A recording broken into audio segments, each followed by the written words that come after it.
You've made reference, Judge, to a sworn statement, I believe, by Mark Judge to the committee. Is that correct? I made reference to what Mark Judge's lawyer sent to the committee. Yeah, it's not a sworn statement, is it? Under penalty of felony? Well, it's a statement signed by his lawyer, Barbara Van Gelder. It is 6 cursory and conclusory sentences. Are you saying that that is a substitute for an investigation by the FBI or some interview by the FBI under oath? Under penalty of felony, he said that this kind of event didn't happen and that I never did or would have done something like that. As a federal judge, you always want the best evidence, don't you? Senator, he has said, and all the witnesses present, look at Ms. Kaiser's statement. She's Dr. Let me move on to another topic. You've testified to this committee this morning, this afternoon, quote, "This whole 2-week effort has been a calculated and orchestrated political hit fueled with apparent pent-up anger about President Trump and the 2016 election, fear that has been unfairly stoked about my judicial record, revenge on behalf of the Clintons, and millions of dollars in money from outside left-wing opposition groups."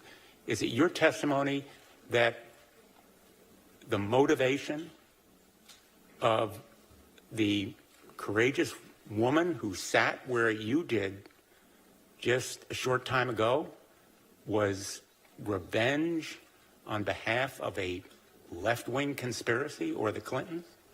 Senator, I said in my opening statement that she preferred confidentiality, and her confidentiality was destroyed by the actions of this committee. Sir, you also said that this past 2 weeks has been a 2-week effort calculated and orchestrated as a political hit. Are you saying that Dr. Ford's efforts to come forward, to prepare for the very difficult testimony she gave today, to travel to Washington, D.C. and tell us about her experience, have all been part of an orchestrated political hit? And are you basically calling her some kind of political operative? I've said my family has no ill will toward Dr. Ford. She did come forward, and then it was. I know you have a lot of political animus. You stated it very clearly towards my colleagues and I on this panel. What I'm trying to get to the bottom of is you do not see her specifically as part of an orchestrated event. She is not a political pawn. I don't know her, but I've also said that we bear no ill will toward her. She wanted confidentiality. This could have been handled. And I understand, but she came forward. She took a great extent. Yeah. Your family has gone through hell. Her family has gone through hell. She sat here. She told her truth. So she was not doing this for political efforts in 2012 when she talked to her therapist about this attack. She was not coordinating about this painful experience when she made revelations to her husband. She did not coordinate in 2013, 16, 2017, before you even nominated, when she revealed that it was you with 3 different people that had sexually assaulted her. That wasn't coordination.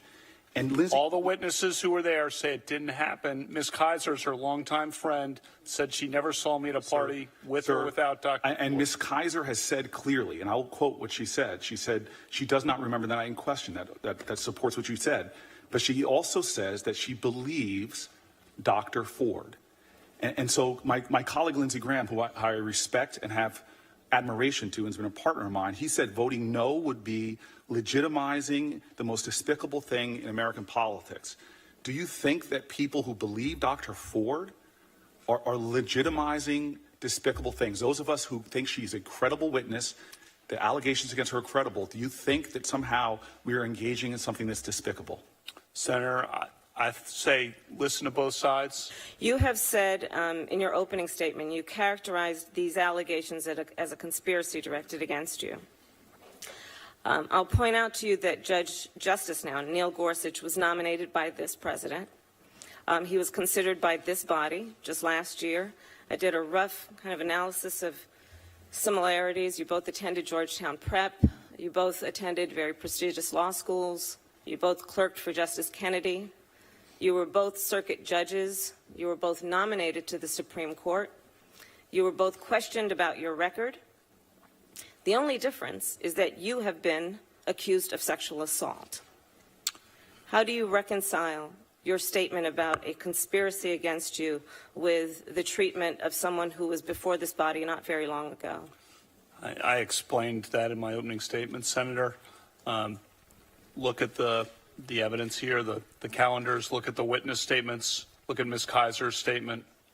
I have a few seconds left, and I'll just ask you a direct question. Did you watch Dr. Ford's testimony? I did not. I plan Thank you. to. I plan Thank to. you. I plan to, but I did not. I was preparing mine.